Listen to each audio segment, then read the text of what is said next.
Tiri, RSUD Maren Moho Remuat Kota Tual, RSUD Sasana Sanana ya, RSUD Sanana, RSUD Hadir Bu, Naba RSUD Sanana. hadir. RSUD Sanana hadir Bu. Ya, ya siap. RSUD Bobong, RSUD Kuangga, RSUD Rodong Fobo, Hadir Bu. RSUD Rodong Fobo hadir. Ya, terima kasih. Hadir. Hadir. Ya, RSUD Raja Ampat, RSUD Raja Ampat, RSUD Taufa Eri, RSUD Muara 2, RSUD Rumpit Musiwaras Utara.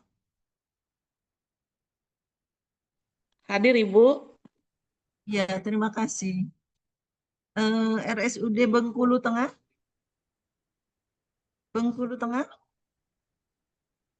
Tidak ada. RSUD Bawang hadir. Barat. Oh iya, Bengkulu Tengah ya. hadir, Bu. Bengkulu Tengah ya. Ya, siap Pak. Ya. Terima kasih. Tulang Bawang Barat. Tidak ada. Hadir. RSUD Kota Bima. Oh, Kota Bima ini ya. Oh ya, tahu. Ya, siap, Bu. Terima kasih. RSUD Kabupaten Kubu Barat. RSUD Ahmad Behri. RSUD Cendra Dubu. RSUD Nia Selatan. RSUD Mentawai. Hadir Bu. RSUD ya, oke, terima kasih. RSUD Sabu Raijua. Iya Bu. Sabu Raijua. Hadir. Siap Siap, hadir. terima kasih. RS Gebang Sehat Mahulu. RSUD Mitra Sehat. Ya, siap hadir Bu. Ya, terima kasih. RSUD Tiakur ya. RSUD Tiakur. Apakah sudah hadir?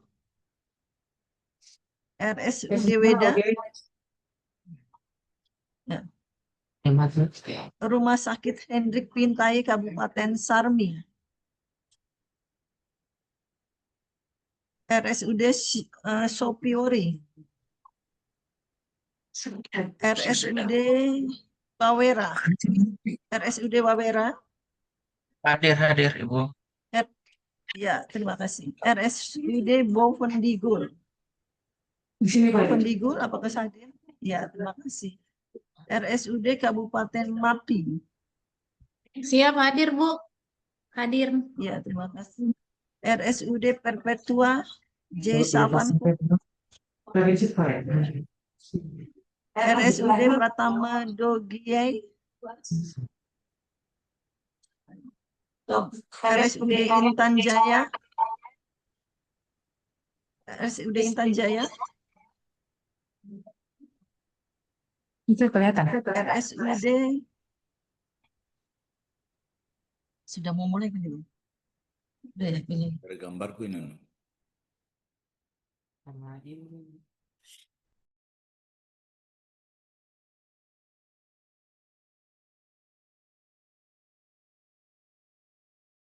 Ini tuh.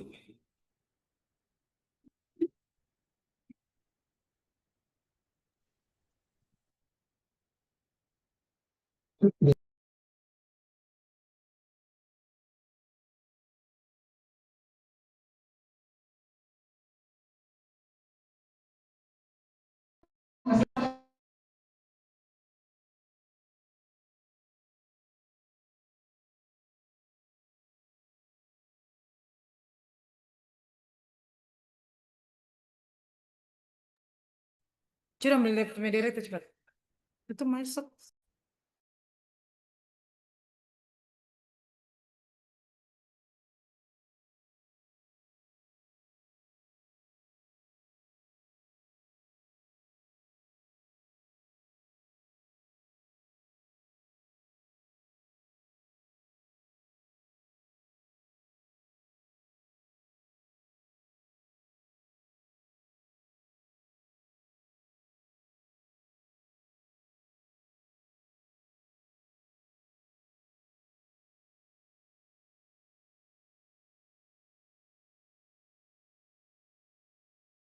Bukan itu.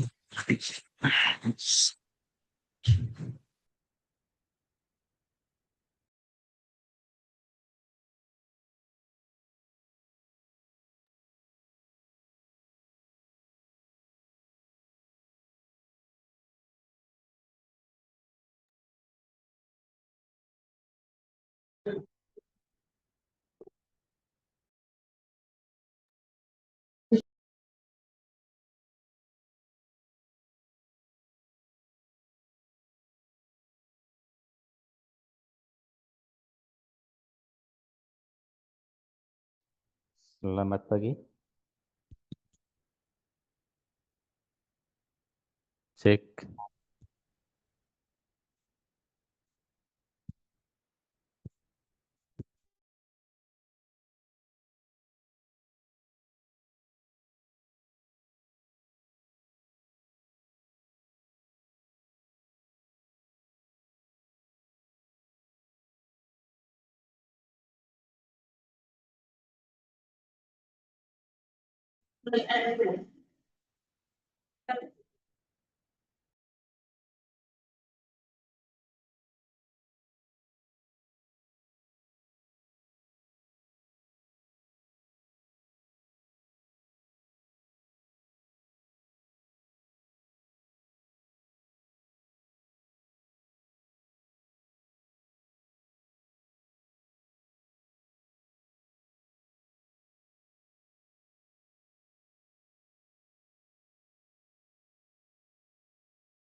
Selamat siang Bapak Ibu semuanya.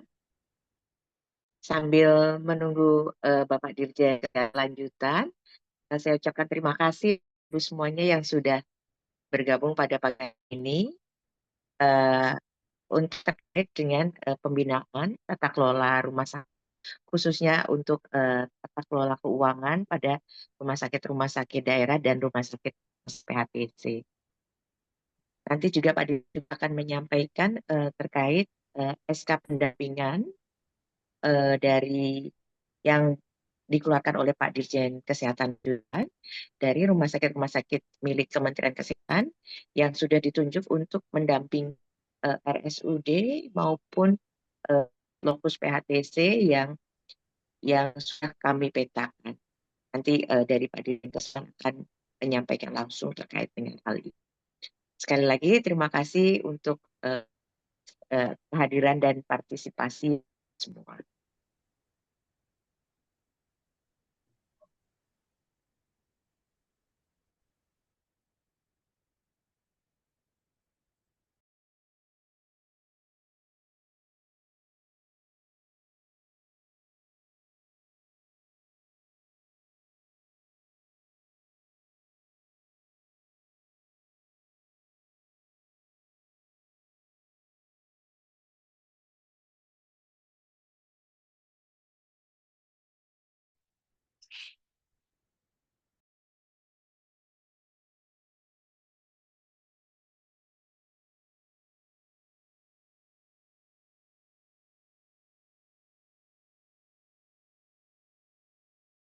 Dari Biro Ekbang Provinsi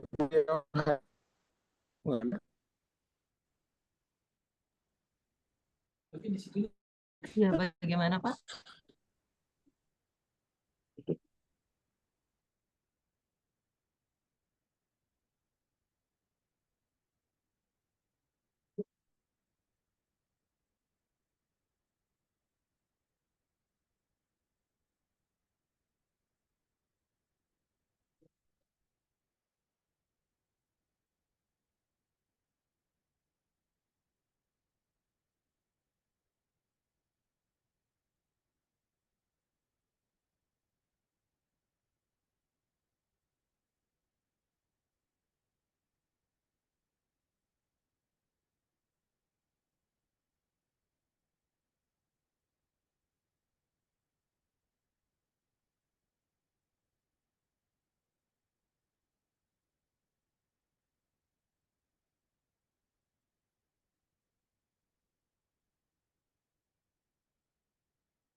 Ini rame.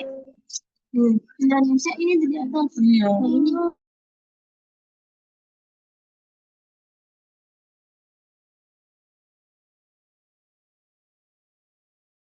Selamat pagi Pak Dirjen. Ya, pagi Bu Direktur. Ya, silakan. Baik, selamat pagi Pak Dirjen. Ya. Selamat pagi Bu. Nah, Bapak bisa mulai semua. ya. Izin memulai acara pada pagi hari ini. Sebelum acara dimulai, izinkan saya untuk membacakan pantun. Salad isi buah tomat, makannya di pinggir jalan. Saya sampaikan salam hormat kepada Bapak Ibu sekalian. Baik, Bapak dan Ibu, Assalamualaikum warahmatullahi wabarakatuh. Salam sejahtera bagi kita semua. Salam, Om Shanti Swasti. Namo Buddhaya, salam kebajikan, salam sehat untuk kita semua. Yang terhormat Direktur Jenderal Kesehatan Lanjutan Kementerian Kesehatan, Sekretaris Direktorat Jenderal Kesehatan Lanjutan, Inspektur 1 Inspektorat Jenderal, Direktur Tata Kelola Pelayanan Kesehatan Rujukan, para Direktur Keuangan seluruh rumah sakit di lingkungan Kementerian Kesehatan, Direktur Jenderal Bina Keuangan Daerah Kemendagri, Direktur BUMD, BLUD, dan BMD Kementerian Dalam Negeri, Kepala Dinas Kesehatan Provinsi dan Kabupaten Kota di seluruh Indonesia, para direktur dan kepala rumah sakit umum daerah lokus PHTC dan milik pemerintah daerah provinsi, kepala Bapeda, kepala BPKAD, Inspektorat Daerah, dan Kepala Biro Perekonomian, baik di pemerintah provinsi dan kabupaten, serta hadirin sekalian. Marilah kita panjatkan puji dan syukur kehadirat Tuhan Yang Maha Esa, karena berkat perkenanannya dan rahmatnya, pagi ini kita dapat hadir pada acara koordinasi pembinaan Rumah Sakit RSUD, Lokus PHTC, dan Rumah Sakit milik pemerintah daerah provinsi. Kami mengucapkan terima kasih kepada Bapak Ibu sekalian yang telah menghadiri undangan kami. Bapak Ibu yang kami hormati, rapat koordinasi pembinaan RSUD hari ini merupakan bagian dari komitmen Kementerian Kesehatan dalam mendukung transformasi sistem kesehatan, khususnya pada pilar transformasi layanan rujukan. Upaya ini diarahkan untuk memperkuat tata kelola RSUD agar mampu memberikan pelayanan kesehatan yang bermutu, berkeadilan, dan berkelanjutan bagi masyarakat. Bapak dan Ibu, sebelum acara dimulai, izinkan saya membacakan susunan acara.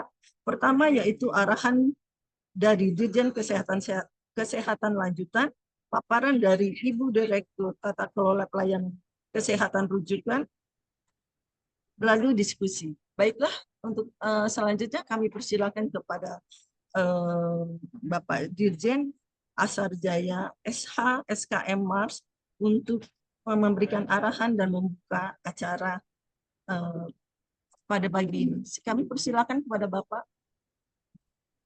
Baik, terima kasih. Suara saya jelas? Terdengar Pak, jelas. Baik. Ya.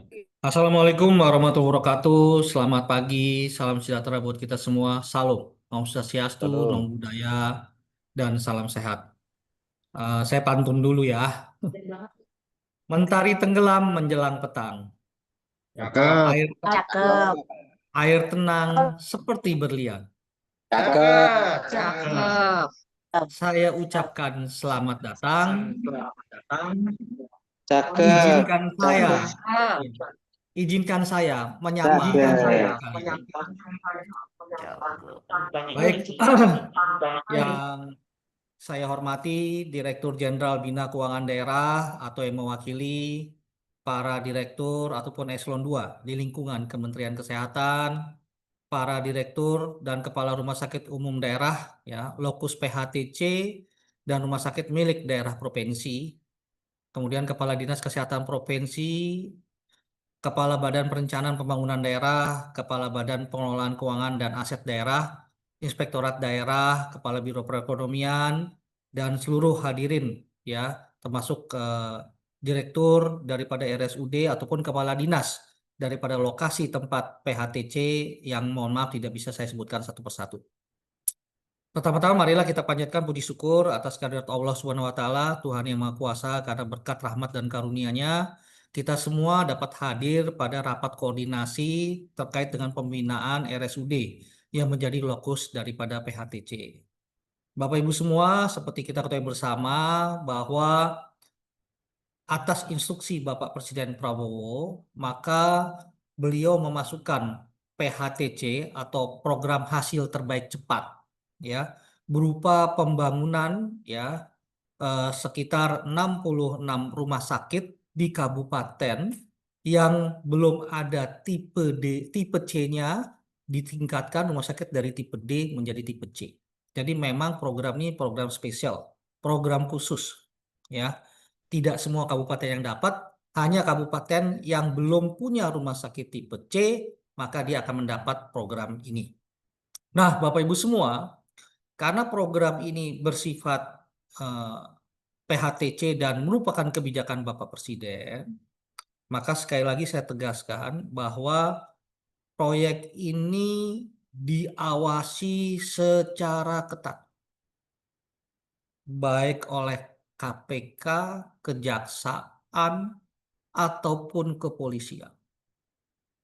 Dan perlu saya tegaskan di sini, tidak ada fee ataupun yang Bapak Ibu harus sediakan buat kami di pusat. Saya tegaskan sekali lagi, kalau ada staf saya, atau ada direktur saya, atau siapapun yang menyatakan berjasa daripada proyek ini, maka saya katakan tidak ada. Yang ada adalah ini instruksi presiden. Ya, jangan sampai nanti terjadi lagi kasus di kabupaten yang sebelumnya, ya, itu terjadi ditangkap tangan KPK, maka proyek ini bisa jadi terhenti. Jadi tolong saya minta, ya, kawal proyek ini dengan baik, ya, karena kalau proyek ini berhasil, yang akan merasakan manfaatnya adalah Bapak Ibu semua yang ada di daerah. Dan mungkin nanti kalau Bapak Ibu sakit juga akan dirawat di rumah sakit ini. Oleh sebab itu maka tolong sekali lagi ini dijaga dengan baik, dilaksanakan dengan baik, dikawal dengan baik agar bisa selesai tepat waktu. Nah, Bapak Ibu semua, kita berusaha di pusat, ya, untuk menyelesaikan program ini di 2026, ya. Namun kami juga masih menunggu anggaran di batch 5 dan 6 apakah turun tahun ini atau tidak, tapi kita coba untuk selesaikan semuanya di 2026, ya. Jika ini selesai semua di tahun 2026, sebenarnya ada satu masalah lagi yang paling sangat krusial, yaitu bagaimana Bapak Ibu semua bisa mengelola rumah sakit ini dengan baik. Ya, kalau SDM, teman-teman SDM sudah mulai memikirkan, ya, entah itu nanti ada PGDS, ada sekolah, pendidikan, dan sebagainya. Tapi ada satu lagi yang paling penting, yaitu bagaimana Bapak Ibu bisa mengelola rumah sakit dengan baik, sehingga rumah sakit ini bisa mandiri, ya, tidak menggerogoti anggaran Pemda, ya. Sebenarnya bisa, nah, tapi Pemda juga jangan cari uang dari rumah sakit ini, ya.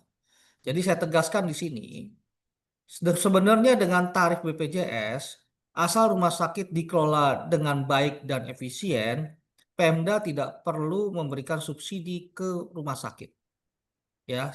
Tapi juga jangan minta uang dari rumah sakit. Ya, saya tegaskan itu, ya. Mereka bisa hidup sendiri, asal mereka dibiarkan mandiri dan melakukan efisiensi. Pegawainya harus efektif dan efisien. Jangan lebih banyak pegawai non kesehatan dibanding pegawai kesehatannya. Jadi pegawai non kesehatannya lebih banyak daripada pegawai kesehatan. Ya, lebih banyak yang administratif dibanding dokter dan perawatnya. Itu tanda ciri-ciri rumah sakit yang tidak sehat. Ya. Terus kedua, memang rumah sakit ini harus dikelola dengan baik. Oleh sebab itu saya mengundang, ya, Dinas Kesehatan Provinsi, ya, kalau bisa Bapak Ibu semua di satu provinsi itu, ya, untuk pembelian obat segala macam itu kalau bisa lelangnya lelang konsolidasi per daerah, per provinsi. Jangan sendiri-sendiri. Kalau Bapak Ibu beli obat sendiri-sendiri ya akan jatuhnya mahal. Tapi kalau bisa dikonsolidasikan di tingkat provinsi, jatuhnya jauh lebih murah. Ini sudah kami lakukan di rumah sakit kami. Nah, oleh sebab itu maka kami berharap ya sekali lagi agar rumah sakit ini setelah nanti kita bangun, kita serahkan, maka Bapak Ibu semua bisa mengelola rumah sakit itu dengan baik. Nah, terkait dengan itu ya, maka kami akan memperhatikan manajemennya juga. Dan saya sudah menugaskan ya setiap rumah sakit kami, rumah sakit Kemenkes ya, menjadi pengampu manajemen di rumah sakit Bapak Ibu semua. Ya, Bapak Ibu akan mendapat pendampingan, akan mendapat pelatihan, termasuk juga nanti pelatihan bagaimana cara memberikan laporan keuangan yang baik. Saya kemarin sudah ketemu dengan Pak Fatoni, ya, Dirjen Keuangan Daerah. Pada prinsipnya beliau setuju ya, keuangan rumah sakit harus ditingkatkan pelaporannya sehingga nanti Kemendagri juga bisa mantau. Kami pun juga bisa mantau dari jauh, ya, dengan laporan yang terstandarisasi. Insya Allah nanti kalau misalnya Bapak Ibu ikut pelatihan ini, menyusun laporan dengan baik dan benar, maka bisa memberikan laporan yang baik ke Kemendagri, ke kami juga bisa, ya. Tapi yang jelas nanti akan ada apa istilahnya pelatihan terkait dengan manajemen keuangan. Dan saya sudah mulai meminta agar setiap rumah sakit saya mengirimkan, satu lagi, saya tegaskan sekali lagi, mengirimkan tenaga keuangannya yang handal ke masing-masing rumah sakit RSUD yang menjadi fokus PHTC. Dan kewajiban direktur rumah sakit di sini adalah menyiapkan tenaga yang akan dididik ya untuk mengerjakan laporan keuangan tersebut. Dan orang itu nggak boleh kemana-mana selama 1 minggu. Orang saya akan ada di tempat Bapak Ibu selama 1 minggu ngajarin dari A sampai B, sama-sama buat jurnal, sama-sama nanti buat laporan keuangan yang baik dan benar. Ya, nanti akan di training gitu ya. Ya, jadi tolong orangnya nggak boleh cuti, nggak boleh kemana-mana sampai dengan dalam tanda kutip tim kami datang. Nanti tim kami datang kapan? Nanti masing-masing rumah sakit pengampu akan berkontak langsung dengan Bapak Ibu di lapangan. Tapi yang jelas mungkin selama 1 atau 2 minggu ya tim kami akan ada di sana mengajarin gimana sih tata kelola keuangan yang baik dan benar. Sehingga nanti direktur bisa ngambil keputusan-keputusan, demikian juga Pemda dapat mendukung keputusan tersebut. Nah, setelah itu kita juga akan melihat pemanfaatan alat dan sebagainya, ya seperti yang kami dalam tanda kutip bisa lakukan di rumah sakit kami. Kami tidak katakan bahwa rumah sakit Kemenkes itu bagus semua, tidak, tapi kami belajar.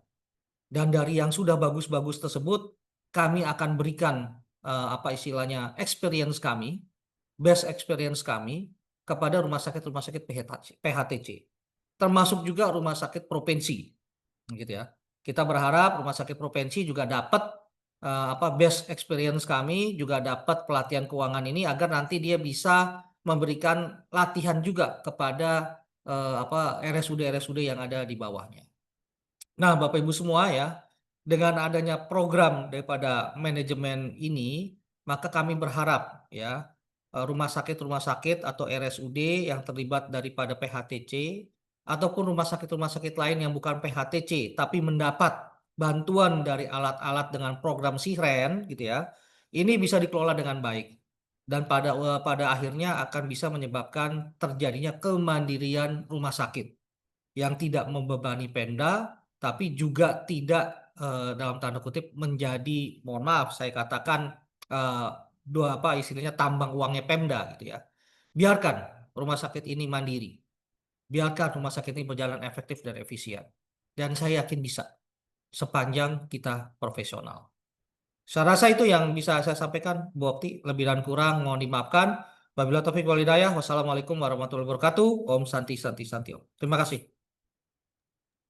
Ya, baik, terima kasih Pak Dirjen atas arahannya. Untuk selanjutnya kita mendengarkan paparan dari Direktur Tata Kelola Pelayanan Kesehatan pada Dr. Okti Palukbi, kami persilakan. Ya, terima kasih untuk pembawa acara. Terima kasih Pak Dirjen untuk arahannya. Bapak Ibu sekalian yang saya hormati, para pejabat baik itu di kantor pusat, kemudian dari Kementerian Dalam Negeri sudah bergabung, kemudian dari provinsi seluruh Indonesia, dari Bapeda, BPKAD, dari Inspektorat, Dinas Kesehatan, maupun dari perekonomian, demikian di pemerintah kabupaten kota, dan juga tentunya dari rumah sakit, baik itu milik provinsi maupun rumah sakit lokus PHT, dan juga tentunya para direksi dan khusus direktur keuangan rumah sakit milik Kementerian Kesehatan. Jadi seperti yang disampaikan Bapak Dirjen tadi, bahwa rumah sakit yang dikumpulkan pada siang hari ini memang akan kami dampingi untuk pengelolaan manajemennya, kelolanya, khususnya untuk di awal ini kami akan berfokus pada tata kelola keuangan terlebih dahulu. Nah, untuk hal tersebut izinkan saya memberikan sedikit paparan sebagai gambaran apa yang akan dilakukan oleh Rumah Sakit Kementerian Kesehatan untuk mendampingi rumah sakit yang milik Bapak Ibu sekalian, baik itu di provinsi maupun PUS-PHTC sebanyak 66 rumah sakit. Ini adalah lesson learned yang kami lakukan rumah sakit milik Kementerian Kesehatan. Ada 10 rumah sakit milik Kementerian Kesehatan, di mana 37 diantaranya sudah BM. Dan kami melakukan transformasi terkait tata kelola rumah sakit.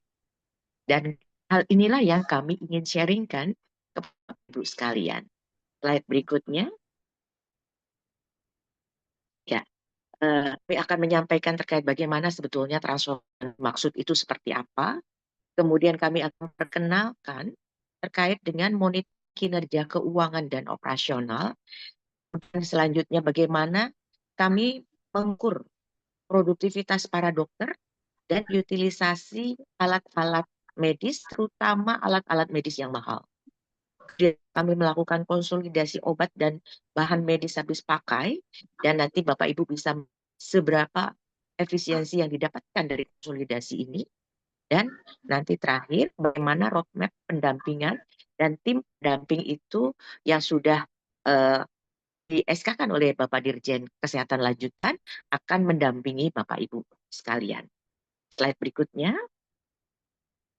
Ya, untuk rumah sakit milik Kementerian memang diamanatkan mempunyai 3 tugas utama, yaitu menjadi pusat penyelenggara pendidikan dan penelitian, kemudian untuk bisa memberikan layanan terbaik di level ASA, dan juga pengampuan tata kelola dan pelayanan rumah sakit. Nah, di sela kami akan berfokus begitu ya, terkait dengan tata kelola pelayanan medik, keuangan, SDM, dan layanan operasional. Bahwa ini semua nanti akan berdampak pada perbaikan pengalaman pasien, karena nanti ada indikator kemudian meminta Bapak Ibu sekalian untuk memperbaiki fasilitas pendukung, menghitung waktu tunggu pelayanan yang pada ujungnya meningkatkan kepuasan pasien. Kemudian juga meningkatkan kualitas pemberi layanan. Di sini kami akan menghitung produktivitas dengan melakukan perbaikan sistem remunerasi kepada para dokter dan tenaga kesehatan lainnya, termasuk juga melakukan pelatihan-pelatihan dan pengembangan karir yang berkeadilan. Berikutnya adalah bagaimana meningkatkan mutu klinis, bagaimana membuat standarisasi panduan praktek klinis, clinical pathway, serta peningkatan riset medis. Kemudian yang keempat adalah peningkatan tata kelola rumah sakit. Bagaimana membuat manajemen rumah sakit ini sehat, memperbaiki sistemnya, kemudian mengelola secara efektif dan efisien melalui digitalisasi pelayanan. Dan kami akan fokus pada yang dini, meningkatkan tata kelola rumah sakit. Maka kemudian yang paling banyak berkumpul di Zoom meeting ini adalah para direktur keuangan dari rumah sakit milik Kementerian Kesehatan yang memang nanti akan langsung in charge bersama Bapak Ibu SUD milik provinsi maupun rumah sakit SUD lokus PHTC. Ya, slide berikutnya. Slide berikutnya ini adalah tata kelola rumah sakit dan tata kelola klinis. Pada rumah sakit itu harus terukur, selain itu harus dievaluasi dan kemudian divalidasi. Jadi cukup adanya indikator-indikator yang diberikan nantinya kepada Bapak Ibu. Kemudian indikator itu tidak cukup hanya memberikan apa saja, begitu maksud saya, tapi juga melakukan evaluasi. Harus divalidasi apakah angkanya benar atau tidak. Dari situ maka kita bisa mengukur sampai di mana progres perbaikan manajemen rumah sakit menuju ke arah yang lebih baik atau justru sebaliknya. Dari situ memang kita sangat bisa menilai apabila ini kita lakukan secara konsisten.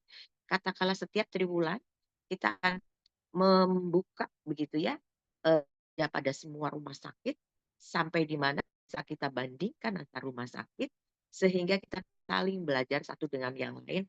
Kenapa rumah sakit A bisa meningkatkan kinerja keuangannya, kenapa rumah sakit B masih stagnasi dan seterusnya. Itu relasi itu yang bangun, saling belajar, saling memberikan best practice-nya antar rumah sakit sehingga kita bisa maju bersama, bisa berkembang bersama begitu.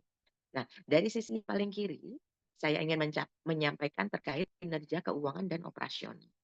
Di sini ada beberapa KPI atau indikator yang kami akan hitung pada rumah sakit Bapak dan Ibu sekalian.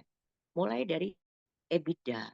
EBITDA ini pendapatan rumah sakit sebelum adanya dengan bunga, pajak, kemudian depresiasi dan amortisasi.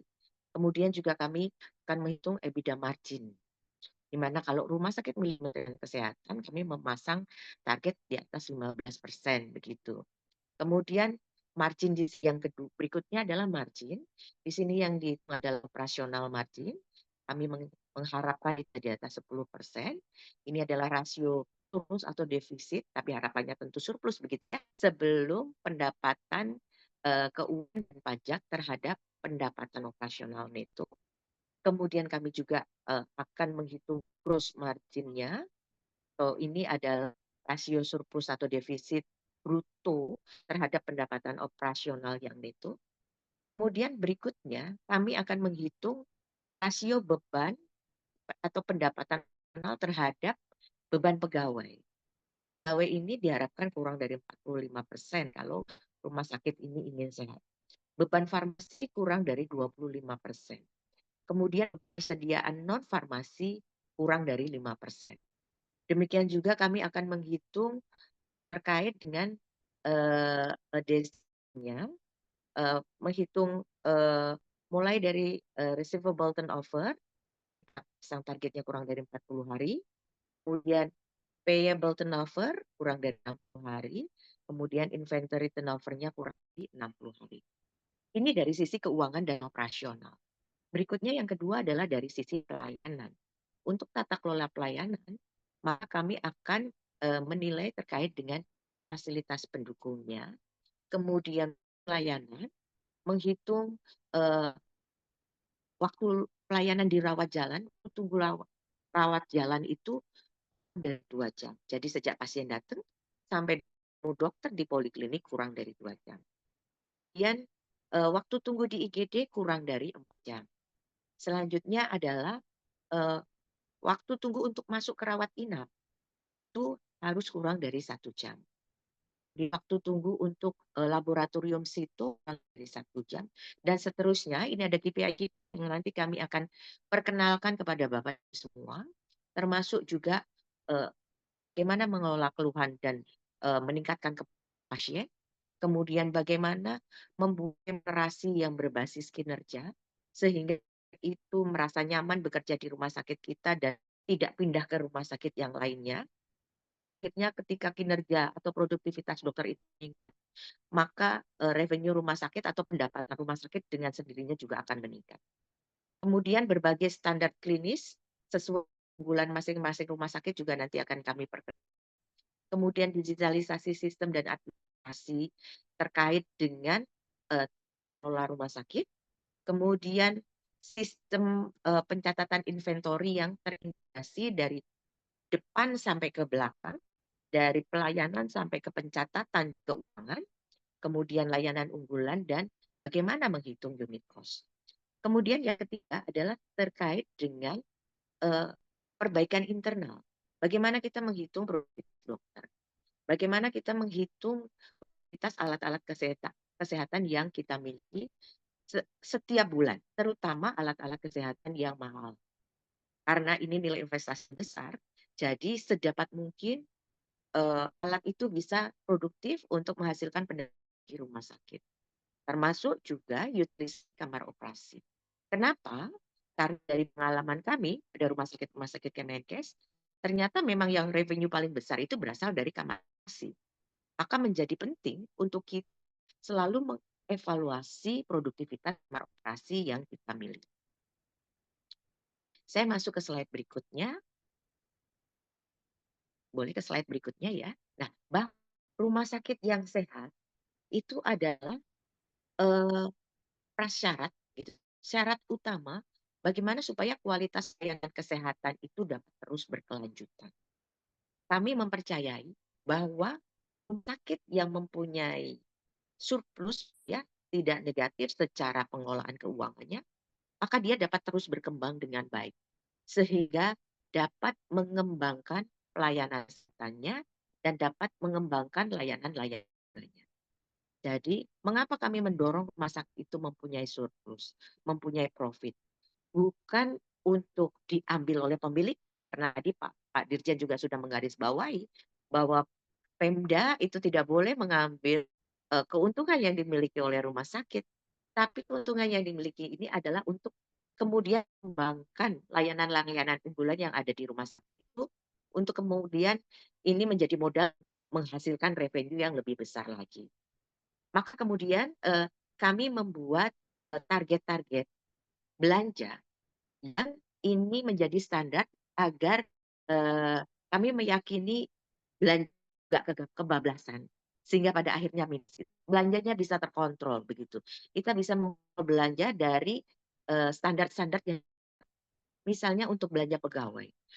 Pegawai ini meliputi gaji dan insentif baik yang disubsidi dari pemerintah daerah, itu kita hitung di sini di pos belanja pegawai ini, gaji dokternya, kemudian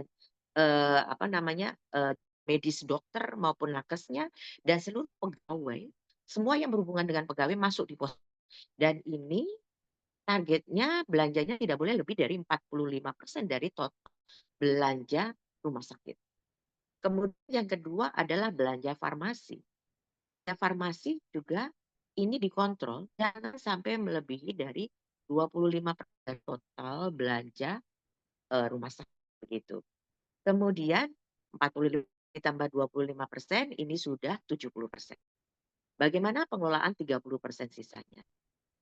30% sisanya 10% digunakan untuk non farmasi.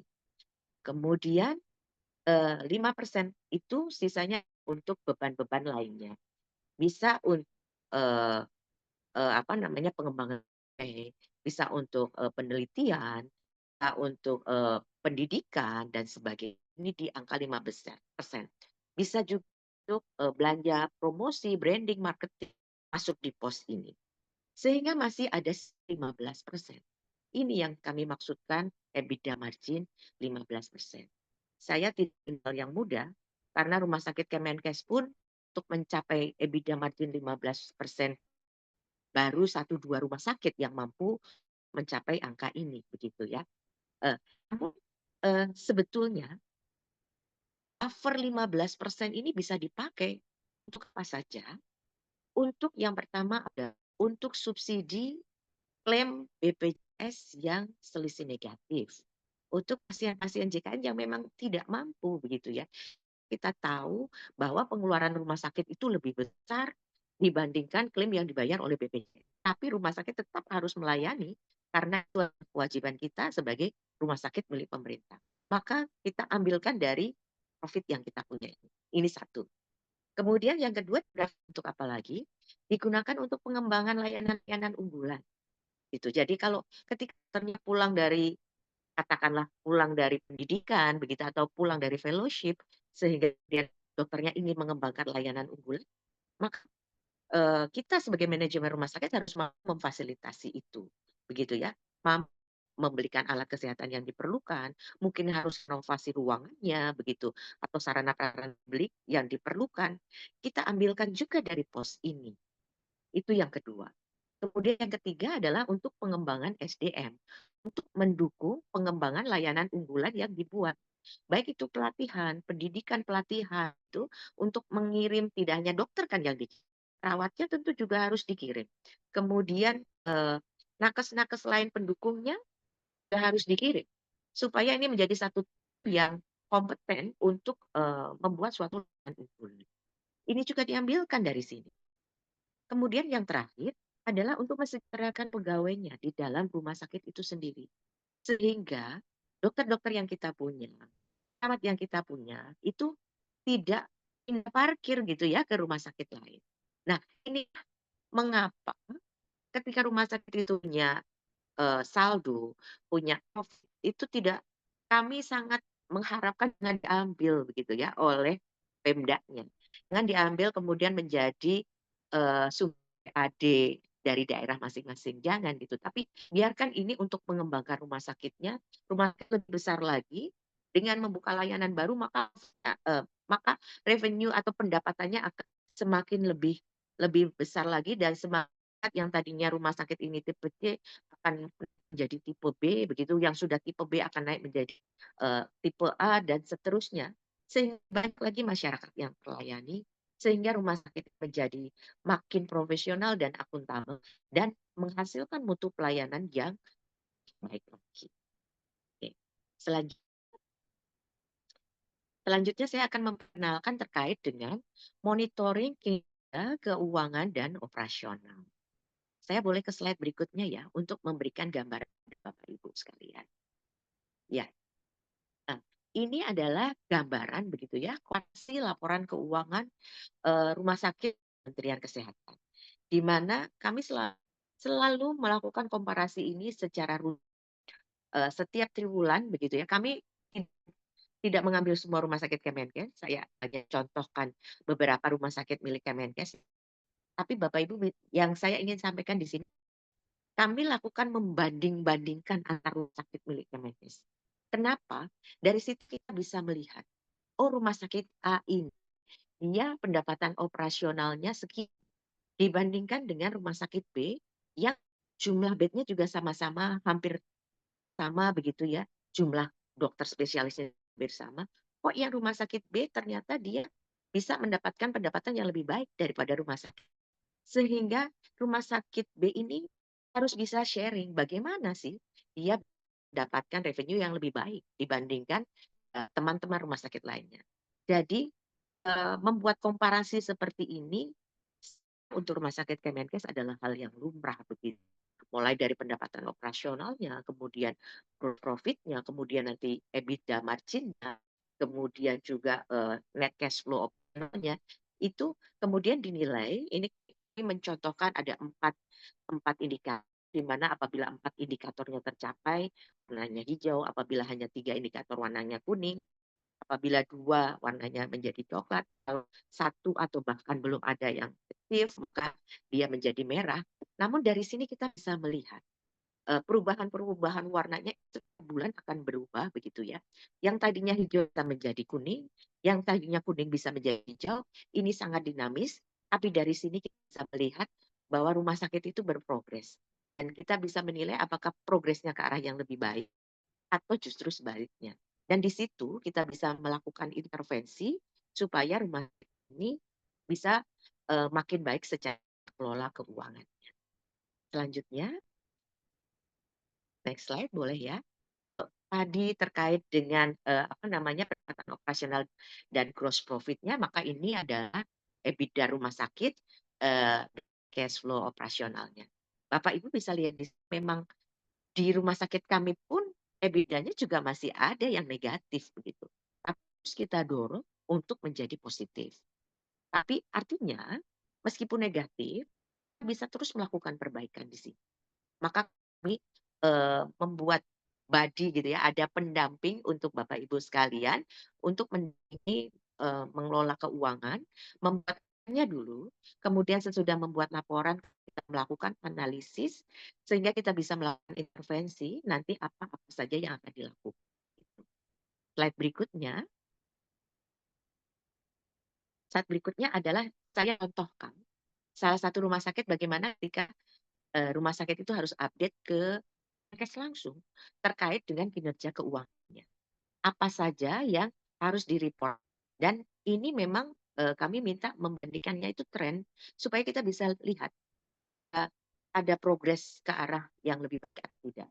Tren mulai dari 2023, 2024 sampai ke 2025. Bagaimana capaiannya terhadap target.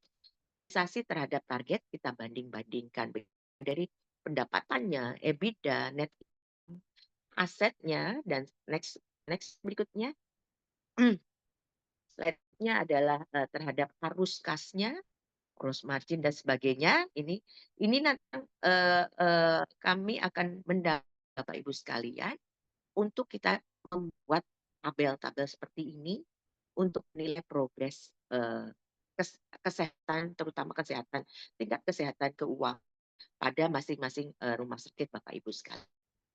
Next slide. Oke, ini aging-nya, receivable-nya, karena ini penting karena ini kemudian akan menjadi itu berapa lama begitu ya. Utangnya ada utang yang sangat lancar sampai pada yang macet itu seberapa besar. Itu kita nilai. Ya. Oke, kemudian slide berikutnya adalah inventory aging-nya juga kita nilai. Obat-obat, bahan medis habis pakai, makan dan minum, obat persediaan lainnya, kita juga bisa lihat di sini. Slide berikutnya, termasuk juga aging-nya, di sini kita juga bisa menikah. Saya masuk ke slide berikutnya saja. Kemudian pada slide berikutnya ini kita bisa melihat ketercapaian itu yang dimaksud indikator kinerja keuangan dan operasional atau MKKO. Ada 12 indikator yang kita tampilkan dalam satu layar begitu ya. Yang kemudian kita bisa lihat apakah rumah sakit itu sudah mampu mencapai atau belum. Dan kemudian rumah sakit itu sudah banyak indikator yang bisa tercapai. Ini penting untuk Bapak Ibu pemilik rumah sakit, baik itu provinsi maupun kabupaten kota, untuk bisa melihat dalam satu tampilan rumah sakitnya berprogres seperti apa dan membandingkan antara satu rumah sakit dengan rumah sakit lainnya. Sekali lagi membandingkan ini dalam arti yang positif begitu ya. Sudah baik tentu harus bisa ngajarin belum baik begitu supaya semuanya akan menjadi ke arah yang lebih baik gitu. Ini contoh rumah sakit milik Kementerian Kesehatan yang setiap kami akan tampilkan ini kepada pemilik. Hal ini adalah kepada Bapak Menkes dan Bapak Dirjen Kesehatan. Oke, kami masuk ke slide berikutnya. Slide berikutnya selain kinerja MKKO adalah menilai produktivitas dokter dan utilisasi alat kesehatan. Slide berikutnya adalah, boleh berikutnya ya, latar belakang kenapa sih harus menghitung produktivitas khususnya dokter spesialis. Yang pertama adalah untuk memetakan kemampuan masing-masing layanan di rumah sakit. Ini berbasis pada data volume kunjungan dan revenue yang dihasilkan dokter tersebut. Sehingga di sini manajemen bisa membuat perencanaan pengembangan sesuai dengan apa yang makin produktif dokter. Maka kalau dia ingin mengembangkan layanan lagi, kita sebagai manajemen harus mampu memfasilitasi hal tersebut. Tapi bagaimana menilai itu secara produktif? Maka kemudian buatlah ini, membuat standar kunjungannya, standar revenue atau pendapatannya begitu. Kemudian kita membuat evaluasi terkait tersebut. Melakukan identifikasi awal, dokter mana sih yang masih di bawah standar kunjungannya? Dan dokter-dokter mana yang masih di bawah standar untuk kunjungannya? Untuk kemudian kita lakukan pendalaman. Misalnya, apakah support dari manajemen itu baik? Begitu, apakah memang masih butuh alat atau sarana prasarana atau tenaga medis pendukungnya ini kita mesti tingkatkan. Di situ kita akan lebih bisa guys, lebih mendalam kepada dokter kita. Kemudian apakah kita sudah memberikan kesempatan yang berkeadilan kepada para dokter itu? Jangan-jangan ini sama-sama dokter objin, tapi dokter OR itu dijadwalkan seminggu full nih. Tapi dokter objin yang B karena masih junior, cuma seminggu 2 kali. Maka menjadi wajar dong kalau dokter yang B ini kemudian jadi seolah-olah menjadi lebih kecil. Karena sesungguhnya dia tidak mendapatkan kesempatan yang sama dengan dokter yang lainnya. Nah, ini yang kita mau lihat. Apakah manajemen sudah mampu memberikan kesempatan yang sama pada semua dokter yang mereka itu. Kemudian apakah terdapat kendala pada tahun yang berjalan? Misalnya, tiba-tiba layanan cath lab-nya tiba-tiba jangan-jangan alatnya rusak. Jangan-jangan BMHP yang diajukan itu habis dan kita tidak segera memenuhi itu sebagai manajemen. Atau ada obat yang kosong atau karena udah terlanjur dilok mungkin oleh vendor karena kita telat membayar itu. Nah, ini juga harus kita evaluasi, dan itu evaluasinya tidak bisa tidak kalau kita tidak melakukan itu. Kita tidak akan tahu lebih awal dan kita tidak bisa melakukan intervensi itu lebih cepat. Termasuk juga mengidentifikasi apakah mungkin karena dokternya sakit, cuti, atau dia melakukan konferensi di luar negeri sehingga sehingga produktivitasnya turun. Itu manajemen harus tahu dan manajemen harus mampu mengontrol itu. Sehingga kurang produktifnya dokter itu harus ada jawabannya gitu. Intinya adalah manajemen harus bisa menjawab ketika itu ada di kuadran 4, apa aja apanya. Itu manajemen harus bisa menjawab hal itu. Kemudian di sisi lain ini juga membantu untuk perencanaan SDM yang optimal gitu. Ketika si dokter ini ternyata sudah overload nih. Sudah jadwalnya seminggu tapi penuh-penuh terus. Menjadi pertimbangan manajemen untuk saya harus nambah spesialis ini nih. Sehingga makin banyak pasien yang bisa dilayani. Ini juga bisa menjadi tools yang untuk manajemen menilai dokter-dokter mana yang berkinerja baik dan produktif, kemudian memberikan reward kepada mereka. Memberikan fellowship misalnya ke luar negeri, pengembangan kompetensi, atau dokternya memang lebih suka ke penelitian, maka kita berikan subsidi buat penelitiannya, atau hal-hal lain yang memang ini sifatnya in kind gitu ya, tidak perlu bersifat uang begitu ya, tapi pengembangan kompetensi ini saya kira ini juga hal yang positif untuk memberi kepada para dokter kita. Oke, saya masuk ke slide selanjutnya.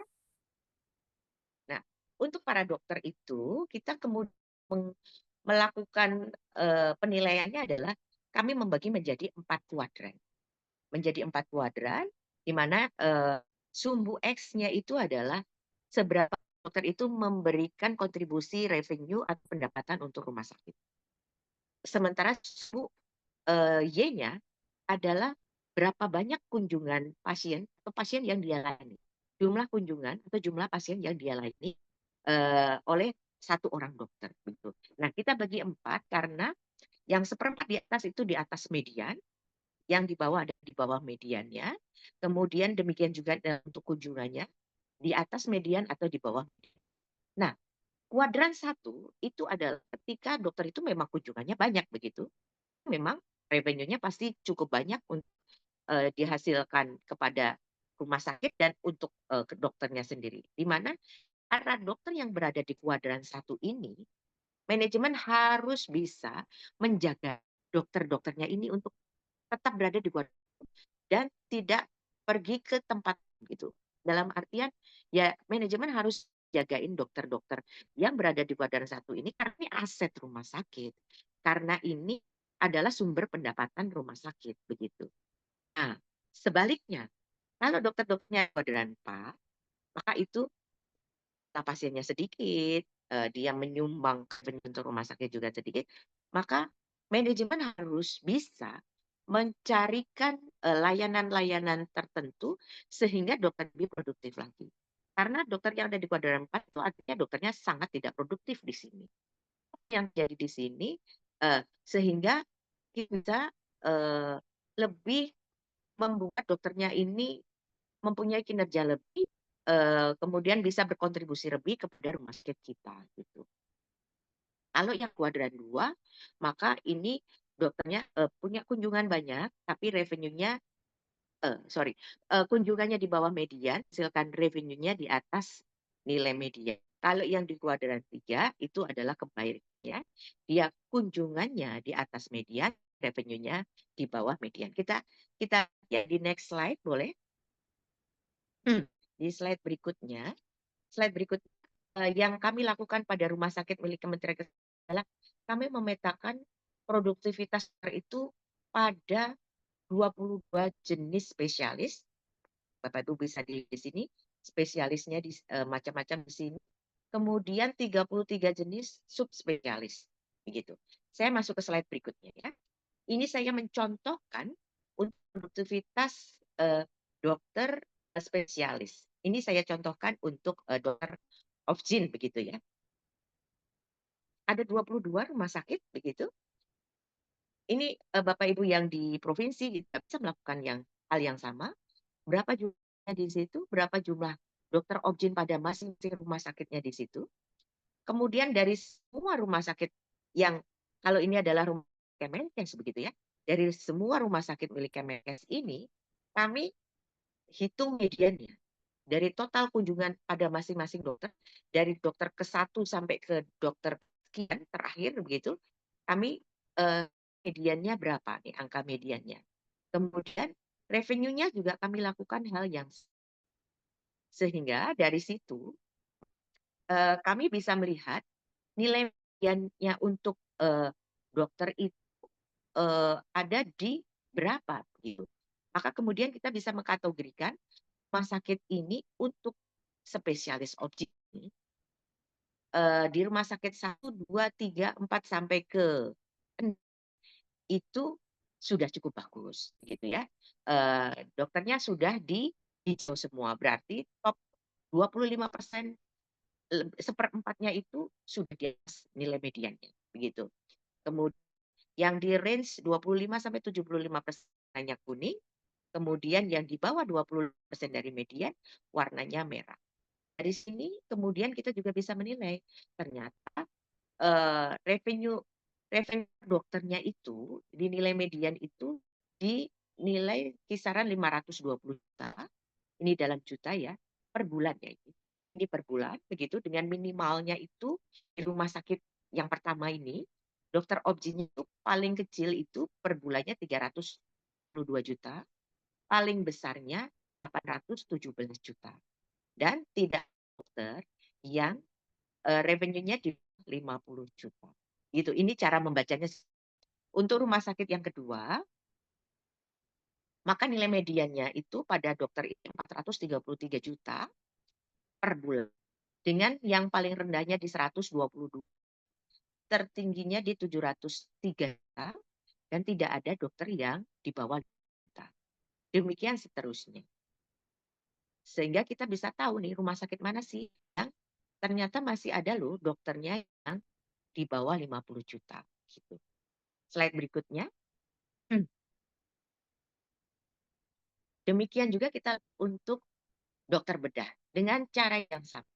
Dengan cara yang sama kita bisa menghitung berapa sih kunjungan dari kunjungan semua dokter itu nilai mediannya berapa, dari total semua dokter itu revenue-nya berapa, sehingga kita bisa menghitung berapa sih kunjungan paling optimal yang 25% atas median dan 25% di bawah median ini yang manajemen harus melakukan intervensi begitu. Ini dari sisi produktif dokter. Selanjutnya kita akan menghitung untuk kinerja kamar operasi dan alat-alat kesehatan. Next, ya. Untuk kinerja kamar operasi dan alat kesehatan. Dan kesehatan itu sudah membuat standar. Nah, ini tidak sama seperti ini, tapi ini berdasarkan alat-alat kesehatan yang dimiliki oleh semua rumah sakit milik Kementerian Kesehatan. Kemudian kami buat nilai reranya begitu ya, sehinggalah ketemu angka itu.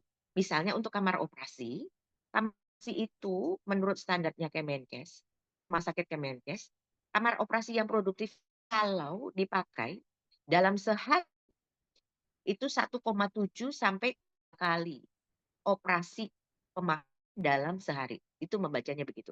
Apabila satu kamar operasi lebih dari 3 kali pemakaian dalam sehari, itu sudah sangat aktif, sudah hijau begitu nilainya. Kemudian untuk digital X-ray, ini perhitungannya adalah per alat. Jadi alat digital X-ray ini dianggap produktif apabila dipakai di angka 695 kali sampai 1028 kali per alat per bulan. Di atas 1028 maka itu sudah sangat produktif. Demikian juga CT scan. CT scan produktif itu 271 sampai 430. Itu angka produktif untuk pemakaian itu CT scan per bulan. Kalau sudah di atas 434 maka ini sudah sangat produktif gitu. Nah, dengan memetakan seperti ini, maka kemudian Pak Dirjen saya tahu nih, oh kalau rumah sakit A ini CT scan misalnya, ternyata per bulannya masih di angka 200-an, Dirjen nggak akan nambahin CT scan-nya. Dirjen akan nambahin CT scan ketika rumah itu sudah menggunakan dalam per bulan di atas 434. Baru boleh beli scan lagi. Dan seterusnya. Demikian juga untuk MRI, demikian juga untuk SPECT CT, mamografi, Linek, dan seterusnya. Ini sudah ada angka-angkanya. Gitu. Next slide. Nah, dari standarisasi ini kami Kemenkes itu punya data sedemikian. Tapi dari situ maka dapat tadi saya sampaikan menjadi dasar untuk sebuah rumah sakit perlu nggak mengadakan alat lagi. Alat kedua, alat ketiga, begitu dan seterusnya. Kemudian rumah sakit yang memiliki antrian.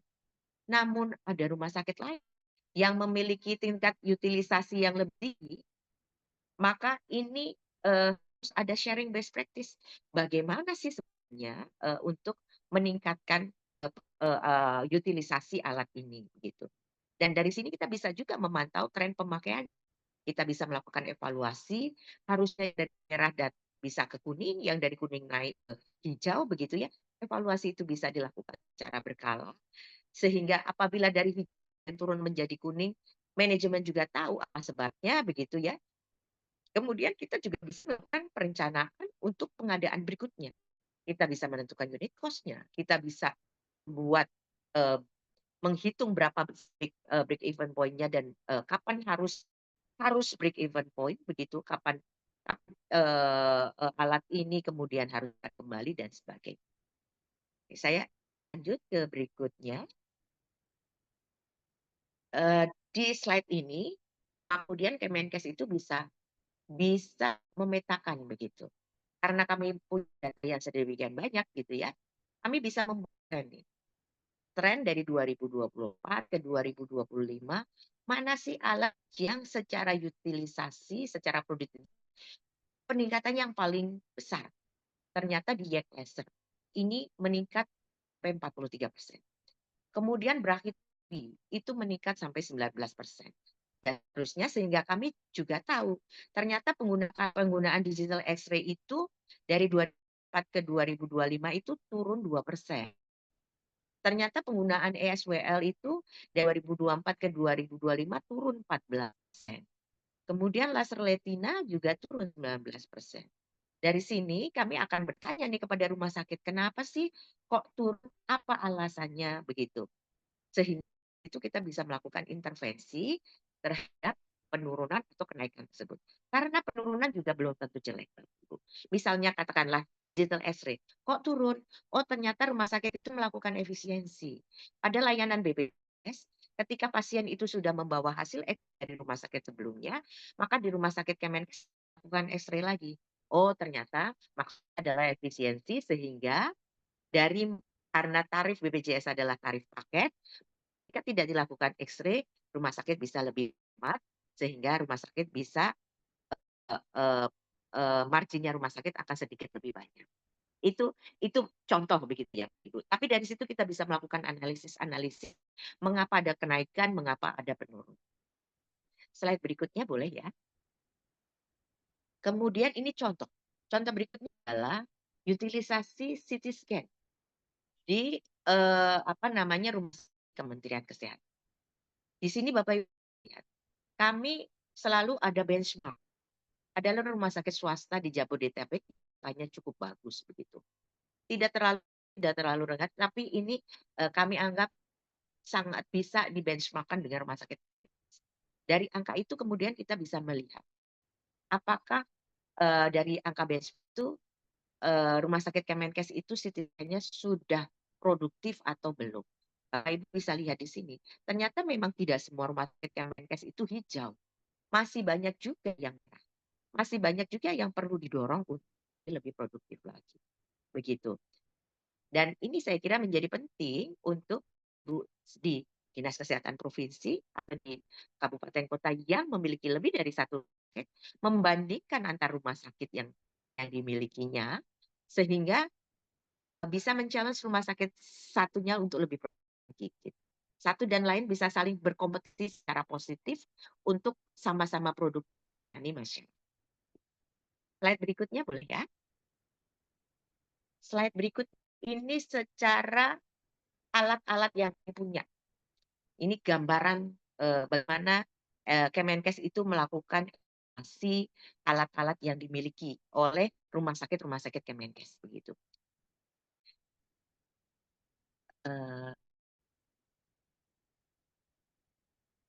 Boleh. Oke, kita lagi ya ke slide saya ya. Nah, rumah sakit ini saya mencontohkannya. Ini bacanya begini. Nomor 1 rumah sakit 1 ini dari 18 alat yang dia punya, ternyata yang sangat produktif ada 14 alat. Maka kami menghitungnya, kami pemilik rumah sakit Kemenkes ya, berarti 14/18 gitu. Berarti 78% alatnya produktif. Gitu. Kemudian untuk rumah sakit yang kedua, dari 19 alat yang dia punya, 11 itu hijau begitu ya. Sangat produktif, sorry. Yang dinilai di sini yang hijau, yang sangat produktif. Maka dia 11/19. Ada 58% alat-alat yang mereka miliki itu ada pada posisi sangat produktif. Demikian seterusnya, sehingga kita sebagai pemilik rumah sakit itu bisa menilai apakah alat-alat yang kita punya di sakit yang dimiliki itu sudah cukup produktif atau justru kurang produktif dalam melayani masyarakat kita. Gitu. Slide berikutnya. Ini dari sisi produktivitas. Sekarang saya masuk kepada konsolidasi obat dan bahan medis habis pakai. Ya, masuk ke slide berikutnya. Untuk rumah sakit milik Kementerian Kesehatan, 37 rumah sakit Kemenkes yang belanja obat ini dari Januari sampai Juni 2020 itu belanja obatnya itu sudah 1,1 triliun lebih belanjanya. Ibu bisa lihat di sini belanja terus pada rumah sakit yang kami punya yang paling besar tentunya Mangunkusumo itu sudah 144 miliar dan seterusnya dapat dilihat di sini. Saya masuk ke slide berikutnya boleh. Kalau ini berdasarkan nama rumah sakitnya, pada berikutnya adalah berdasarkan kelas terapinya. Ternyata rumah sakit Kemenkes belanja terbesarnya adalah pada obat-obat kanker, imunosupresan, dan untuk terapi paliatif. Ini 28%-nya masuk ke sini. Kemudian ranking adalah obat-obat kardiovaskuler. Kemudian ranking ketiganya adalah obat untuk produk darah dan pengganti plasma dan seterusnya. Bapak Ibu dapat lihat di sini dan ternyata bukan antibiotik begitu ya. Yang selalu mengira bahwa belanja terbesar pada antibiotik ternyata tidak. Belanja terbesar itu pada obat anti kanker. Saya masuk ke slide berikutnya ya. Apa yang lesson learned dari konsolidasi obat ini? Nah, contoh perbandingan rumah sakit Kemenkes ketika membeli obat dengan nama yang sama, dengan komposisi yang sama. Rumah sakit A membeli harga satunya membelinya 900.000, 972.000. Rumah sakit B 829.000. Rumah sakit C itu 765.000. Dan seterusnya ya, di yang harga satuan pembelian Bapak Ibu bisa melihat harganya aktif sekali. Ketika dikonsolidasi mendapatkan volume yang sangat gitu ya untuk 37 rumah sakit Kemenkes, harga konsolidasinya bisa hanya 249.750. Betapa besar efisiensi ada di situ. Di mana dari harga HNA di JKN kami bisa lagi sedemikian rupa sehingga kita bisa sampai 73%. Beberapa sampai 74%. Ada yang 50% begitu ya. Tapi dari sini lesson learn-nya adalah ketika kita melakukan konsolidasi obat, kita bisa fight dengan pihak vendor dengan mendapatkan harga terbaik karena kita main volume yang besar, volume yang sangat begitu, sehingga efisiensi itu kita bisa lihat. Di sini di slide yang di file yang bawah itu Bapak Ibu bisa lihat untuk antibakteri kita bisa hemat 74%. Untuk obat-obat diagnostik kita bisa hemat 19,3%. Untuk obat yang berpengaruh darah kita hemat 3,61%.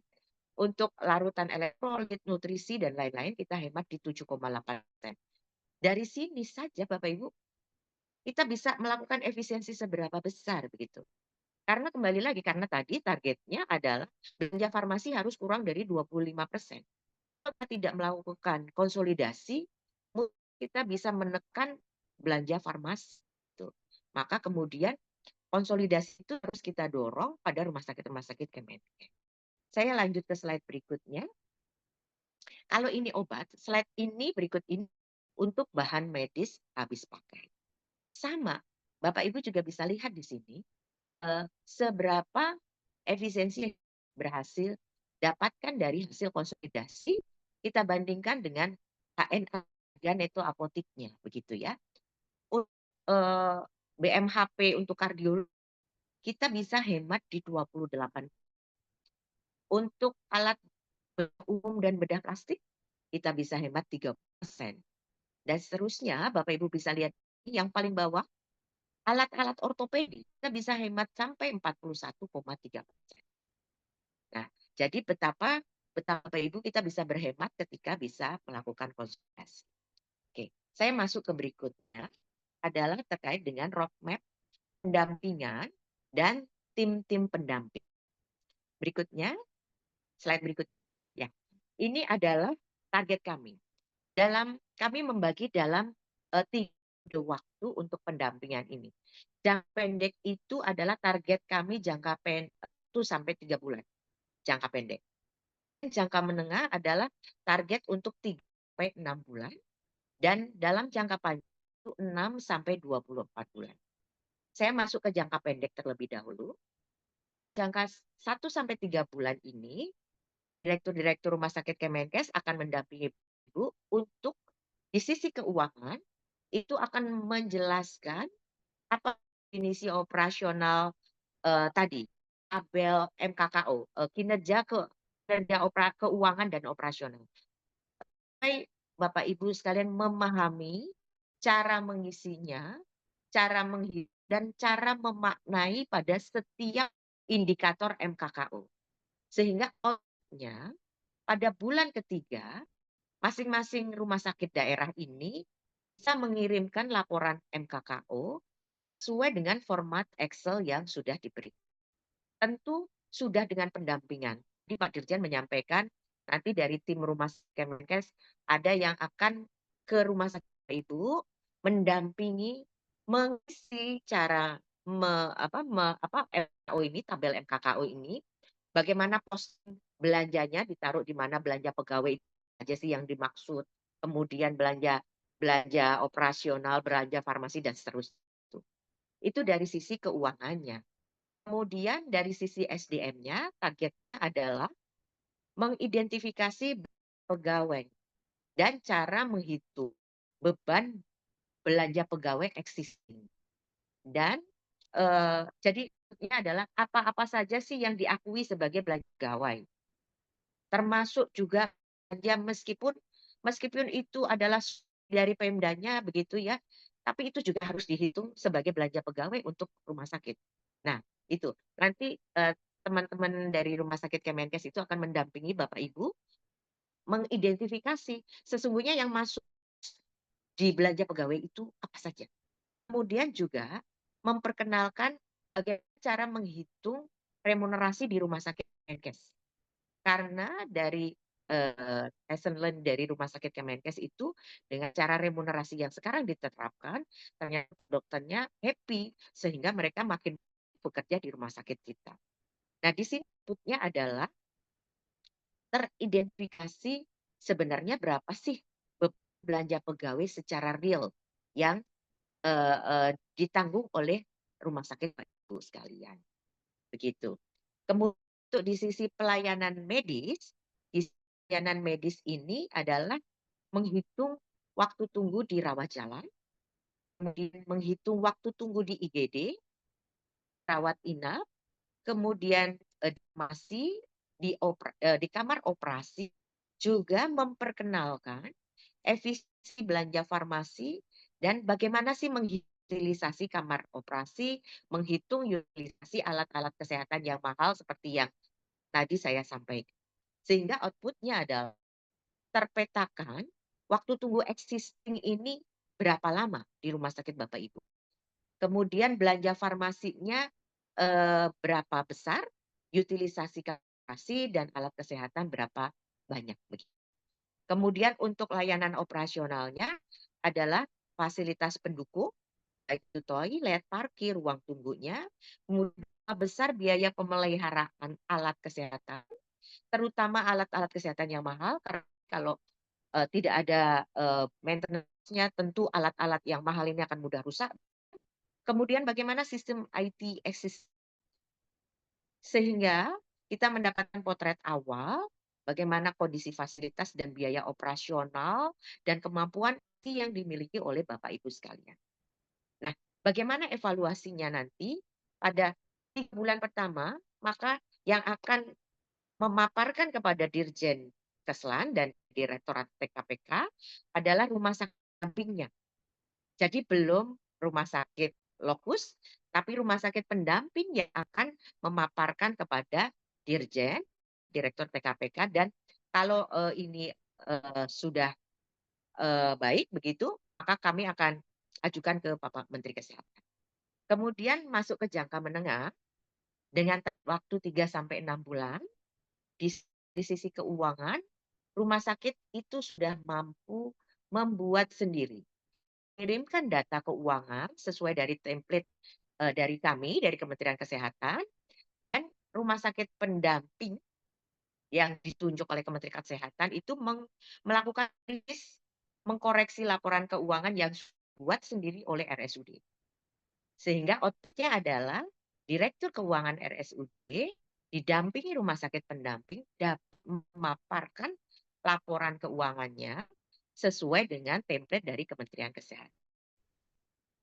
Kemudian untuk SDM, maka RSUD dapat melakukan exercise perhitungan remunerasi versi Kemenkes, kemudian membandingkan beban versi Kemenkes dengan yang existing sekarang sudah berlaku di rumah sakit Bapak Ibu sekalian. Seberapa ada gap atau seberapa lebih besarnya begitu. Dan kemudian outputnya adalah kesepakatan bagaimana cara menghitung remunerasi pada rumah sakit Bapak Ibu sekalian. Memaksakan harus menggunakan cara Kemenkes tentu tidak. Kalau sudah cukup nyaman dengan cara perhitungan remunerasi versi RSUD masing-masing juga silakan dipersilakan. Namun kami bisa membandingkan begitu ya. Mana yang kalau dengan versi Kemenkes Bapak Ibu habis berapa nih expensesnya, belanjanya habis berapa.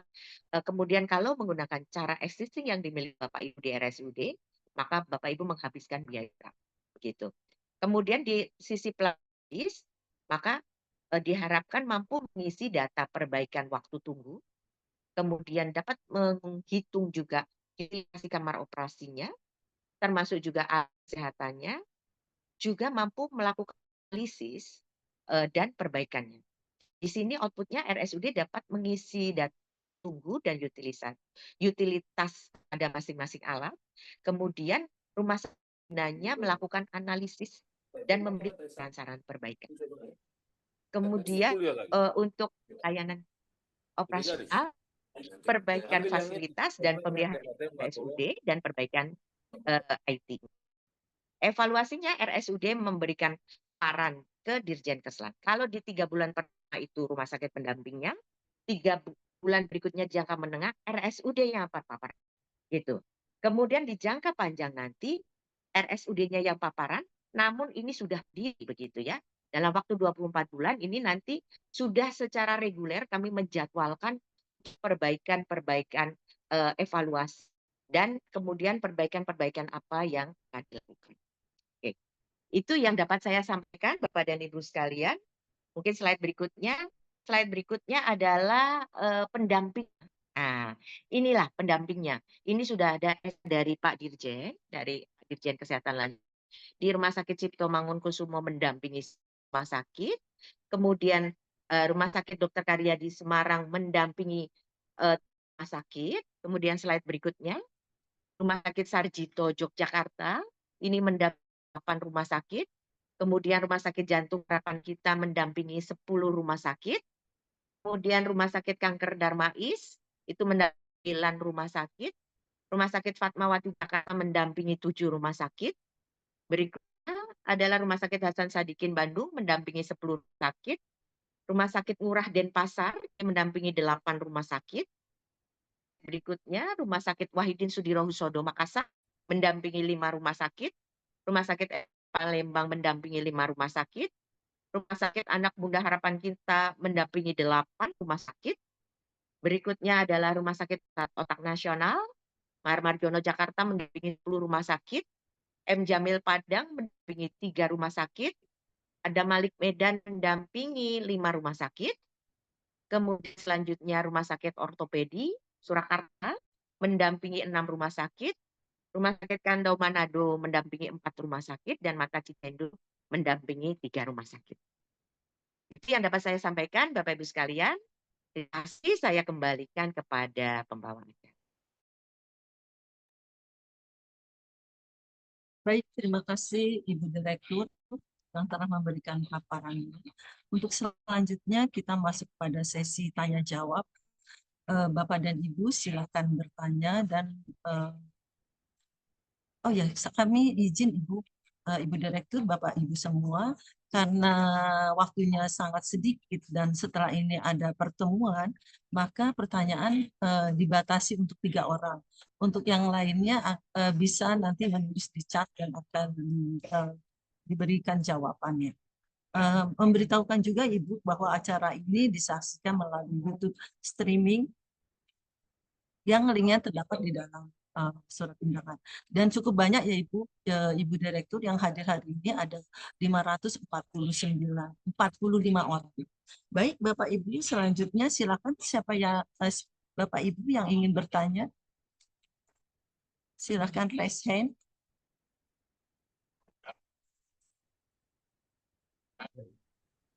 Adakah yang mau oh ya, ini ada rumah sakit Haji Provinsi Jawa Timur. RSUD Haji. Ya, silakan. Ya, RSUD Haji. Terima kasih Dr. Okti. Assalamualaikum warahmatullahi wabarakatuh. Pertama kami terima kasih karena kami termasuk yang terundang untuk program Quick Win. Pertanyaan kami yang pertama, kami belum terinformasi program Quick Win apa yang akan kami terima. Memang sebelumnya kami mengirim proposal selama setahun atau 2 tahun ke belakang itu, namun kami belum pernah menerima jawaban resmi proposal mana dari usulan kami yang kemudian memasukkan kami dalam program Quick Win ini. Kemudian yang kedua Ibu, mengenai tadi produktivitas, mengukur produktivitas, kunjungan dan sebagainya. Problem utama dari rumah sakit kami adalah RSUD milik provinsi, Ibu, Provinsi Jawa Timur. problem utama dari rumah sakit kami ini, kami tidak memiliki wilayah. Domisili kami adalah di kota Surabaya, yang mana kami harus quote in quote itu berkompetisi dengan rumah sakit milik kota, gitu ya. Nah, by regulasi, RSUD milik kota ini kuat sekali dukungan by regulasi oleh pemimpin daerahnya, gitu. Artinya rujukan itu sudah di-driven untuk kemudian harus memanfaatkan layanan di rumah sakit milik kota, gitu ya.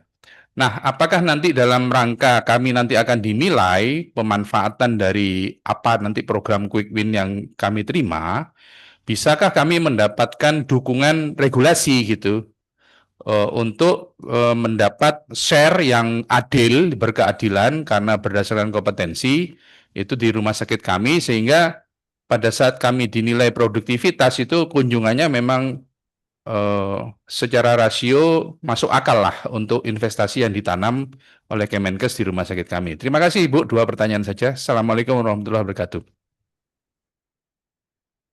Terima kasih Pak. Ibu mungkin Ibu Direktur bisa langsung menjawab. Iya. Terima kasih dok pertanyaannya. Salam kenal nih dari Rumah Sakit Haji Provinsi Jawa Timur. Ini yang dimaksud Quick Win oleh Bapak Dirjen adalah 66 daerah dok. Jadi 66 daerah itu adalah pada kabupaten kota yang mereka belum mempunyai rumah sakit tipe C.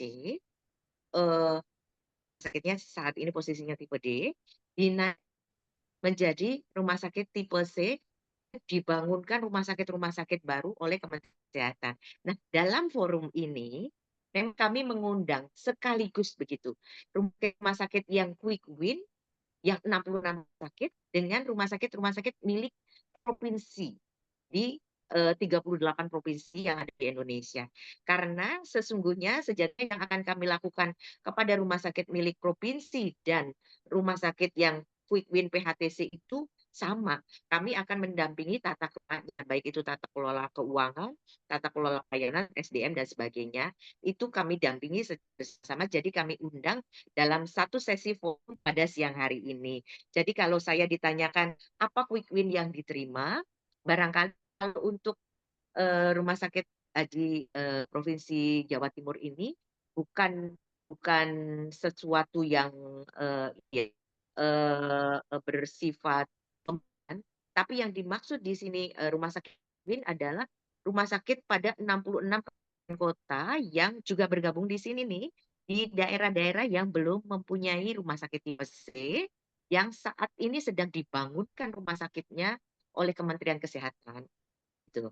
Jadi kalau untuk Haji Surabaya sendiri ya memang bukan termasuk Quick Win dok, gitu. Bukan masuk yang Quick Win, tapi masuk ke rumah sakit milik si, gitu. Jadi ini memang ada 2 kelompok nih. Satunya adalah kelompok rumah sakit PHT atau Quick Win, adalah 66 kabupaten yang memang mereka sedang saat ini bangunkan rumah sakit baru, rumah sakit tipe C. Kemudian kelompok yang kedua adalah rumah sakit daerah milik provinsi, di mana ini dua kelompok ini akan didampingi oleh rumah sakit milik Kementerian Kesehatan untuk melakukan akselerasi tata kelolanya, begitu. Kemudian yang kedua terkait dengan produktivitas kunjungan, bagaimana dukungan dari Kementerian Kesehatan? Saya kira nanti ketika sudah ada sistem rujukan berbasis kompetensi, maka ketika dokter mempunyai kompetensi yang sama RSUD di sekitar dokter khawatir, karena itu nanti secara otomatis secara sistem akan terbuka semua, sehingga dari puskesmas itu akan memberikan peluang kepada pasien untuk memilih ke rumah sakit mana dia akan dirujuk, gitu, sesuai dengan kompetensi yang dimiliki oleh rumah sakitnya masing-masing. Sehingga kalau dokter merasa memiliki kompetensi yang sama dengan RSUD sebelah, gitu ya, tetangga sebelah, jangan khawatir dok, karena secara nanti pasti akan terbuka itu sistem rujukannya akan terbuka, jadi tidak ketutup atau blok itu enggak dok, gitu ya dok ya. Saya kira itu mungkin Baik, terima yang saya dapat sampaikan. Ya, baik, terima kasih Ibu Direktur. Untuk selanjutnya, pertanyaan kedua ya, Bu Direktur, izin dari Bapak Cornelis RSUD Borong. Silakan kepada Bapak Cornelis. Selamat Bapak siang, Ibu. Cornelis. Iya, silakan Pak. Ya, selamat Oke. siang. Silakan. Ibu Dr. Okti yang kami hormati, terima kasih banyak. Ini yang pertama sekali sesuai dengan sambutan dari yang kami hormati tadi, Pak Dirjen Pelayanan Kesehatan Lanjutan, Pak Asrajaya. Bapak nanti akan dilakukan pendampingan pelatihan manajemen di rumah sakit Lokus PHTC. Izin lapor, kebetulan kami juga salah satu Lokus PHTC. Saat ini sedang dalam proses pembangunan. Jadi besar sekali harapan kami, ini kegiatan nanti benar-benar terlaksana. Yang kedua, yang pertanyaannya, izin Ibu, untuk kriteria SDM kami nanti yang akan dilakukan pendampingan pelatihan yang berminggu-minggu tadi manajemen keuangan dan lain-lain, bagaimana kriterianya dan dibutuhkan berapa orang yang perlu kami siapkan. Yang masukan yang ketiga, perlu juga nomor kontak rumah sakit pendamping seperti yang dipaparkan tadi. Demikian dari kami. Terima kasih. Baik, mungkin terima kasih Pak. Selanjutnya Ibu mungkin bisa langsung menjawab. Mohon izin. Oke. Ya, terima kasih Bang Nis.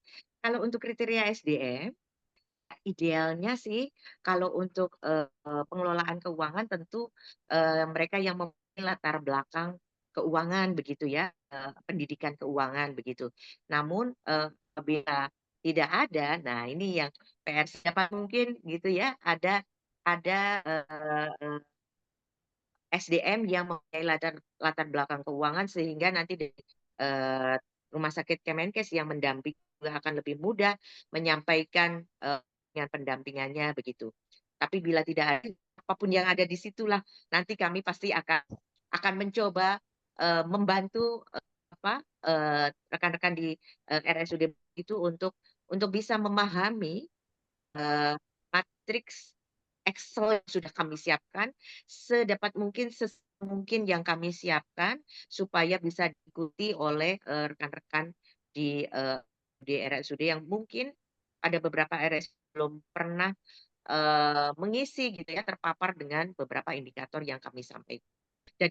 Jadi sedapat mungkin ada mereka latar belakang keuangan, tapi apabila tidak ada, ya apapun yang ada di situ kami akan mencoba semaksimal mungkin untuk membantu begitu. Kalau untuk nomor kontak nanti dari tim membantu ya Bapak ya. Terima kasih banyak Ibu Dr. Okti. Demikian. Ya, terima kasih. Sama-sama. Izin Bu Dokter, Bu Dokter Okti, berarti untuk nomor kontak nanti Bapak dan Ibu bisa menghubungi panitia dan yang ada tertera dalam undangan. Untuk selanjutnya pertanyaan yang ketiga dari Bapak Heri Kurniawan dari Rumah Sakit RSUD Bengkulu Tengah. Silakan Bapak Heri Kurniawan. Terima kasih. Selamat siang. Ya, silakan.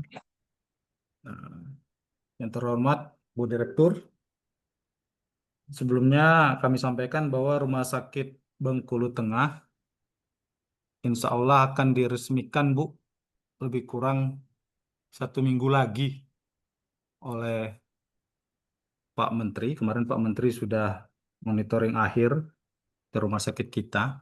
Nah, berkenaan dengan pendampingan tata kelola ini, ada beberapa hal yang ingin kami tanyakan. Yang pertama, dari tampilan slide terakhir tadi, ternyata rumah sakit pendamping untuk Bengkulu Tengah ini adalah Rumah Sakit Cicendo, Bandung. Nah, yang ingin kami tanyakan, bagaimana bentuk pendampingan itu nanti? Apakah antara kedua rumah sakit ini langsung berhubungan atau difasilitasi melalui Direktorat Tata Kelola, Ibu? Nah, sehingga agenda dan timeline pendampingan itu lebih jelas untuk kami yang di daerah ini. Nah, yang kedua, mengenai wacana atau rencana setiap rumah sakit yang pendampingan tadi ada jadwal paparan ke Dirjen Keslan. Nah, apakah itu prinsipnya kami menunggu diundang atau kami mengajukan semacam permohonan audiensi atau pemaparan ke Kemenkes, Ibu? Sehingga kegiatan ini nanti jangan sampai antara rumah sakit daerah dengan Kemenkes atau malah rumah sakit pendampingnya terjadi saling tunggu. Nah, karena terkadang apa yang disampaikan dalam tata kelola yang Ibu sampaikan tadi, penerapannya di rumah sakit daerah itu banyak menemukan kendala. Apalagi kalau kita berbicara masalah penilaian produktivitas dokter spesialis. Karena tantangan utamanya itu adalah supply and demand-nya dokter spesialis di daerah ini no choice, Ibu.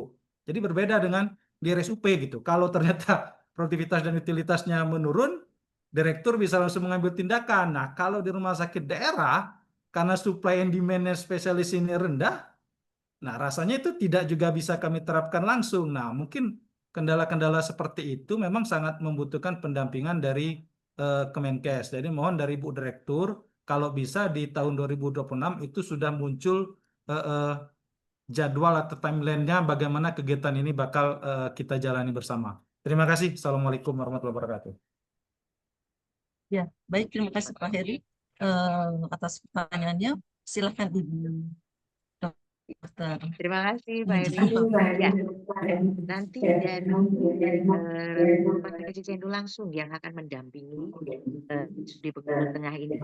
Jadi langsung, karena kemarin amanatnya Pak Dirjen adalah di rumah sakit pendamping yang ditunjuk, itu harus langsung kontak dengan rumah sakit yang didampingi, dan kemudian attach langsung ke yang didampingi tersebut, kemudian langsung berkomunikasi, mengkomunikasikan secara lebih teknis begitu ya, sehingga bisa langsung melakukan exercise begitu ya terhadap itu output yang memang kita sudah pasang di situ saja begitu. Nah, timelinenya itu kami akan di awal jadwal siapa akan paparan kapan gitu, rumah sakit mana saja yang akan paparan begitu, kami akan di awal sehingga masing-masing rumah sakit siap dulu gitu ya. Siapa yang akan paparan duluan, kemudian menyusul siapa nanti, mudah-mudahan awal Januari kami sudah bisa rilis jadwalnya. Jadi tidak saling tunggu, tidak perlu saling tunggu. Jadi baik yang diampu maupun yang mengampu tahu jadwalnya kapan akan paparan begitu ya. Kemudian yang berikutnya adalah menilai produktivitas dokter. Produktivitas ini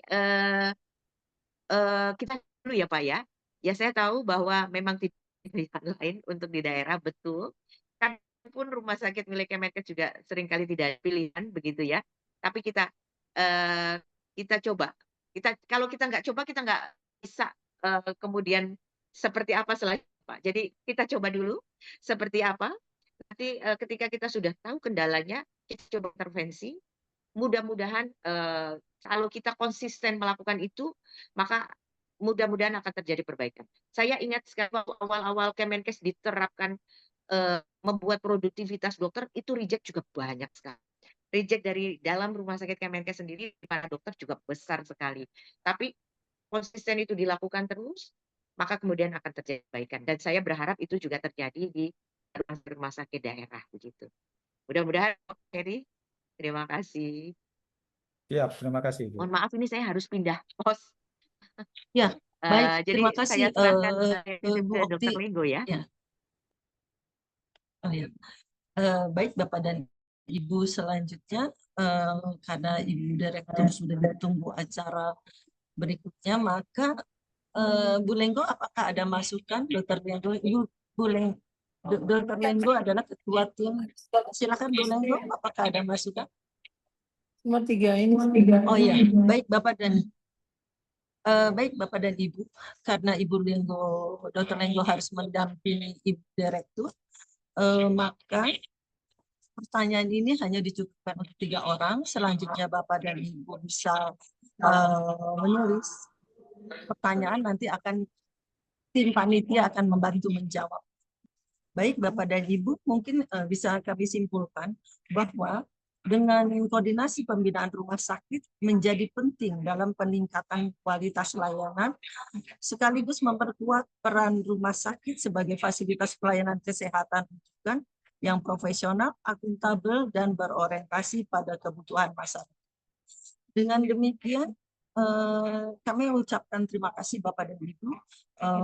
Kami mohon maaf atas kekurangan-kekurangan yang dalam pelaksanaan kegiatan ini. Bila ada hal-hal yang kurang berkenan dalam penyelenggaraan kegiatan, mohon dibukakan pintu maaf. Karena dibuka dengan pantun, kami menutup dengan pantun Bapak Ibu. Mohon izin. Orang Medan mengucapkan horas, suaranya terdengar jelas. Tetap semangat Bapak Ibu senusantara rumah sakit, tetap semangat bekerja keras. Pantun selanjutnya, siang hari makan kuaci, makan bareng Ibu Asti. Cukup sekian acara hari ini, saya ucapkan terima kasih. Baik Bapak dan Ibu, saya mengucapkan terima kasih atas kehadirannya, mohon maaf, dan mohon izin untuk menutup acara. Bila ada Bapak Ibu pertanyaan, silakan menghubungi panitia yang tertera dalam undangan. Demikian kami ucapkan terima kasih, semoga apa yang kita peroleh hari ini bermanfaat untuk kita dan juga orang-orang sendiri. Terima kasih. Terima kasih Dok, terima kasih Bu Yusna, terima kasih Bapak Ibu semua. Ya, Izin terima izin. kasih. Terima Sama-sama kasih. semuanya. Izin, live. Assalamualaikum. Waalaikumsalam. Ibu, Terima Bapak. Salam dari kasih. RSUD Terima Bekasi. kasih, Terima kasih. Dok. Terima kasih. Izin saya live.